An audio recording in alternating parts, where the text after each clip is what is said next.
Hey, it's Sarah Clay, and it's Post Idea Day because it's Monday. Every Monday, I post an idea for you to post something on LinkedIn so that at least you've got an idea for one post a week. This week, I want you to get a little bit personal.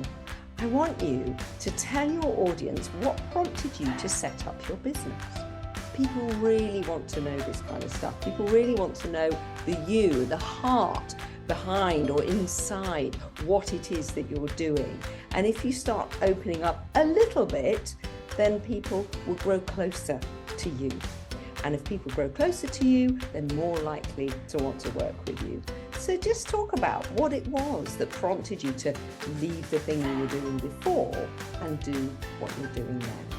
I'd love you to tag me in your post because I'd love to know why you set up your business. And maybe one day I'll tell you why I set up mine.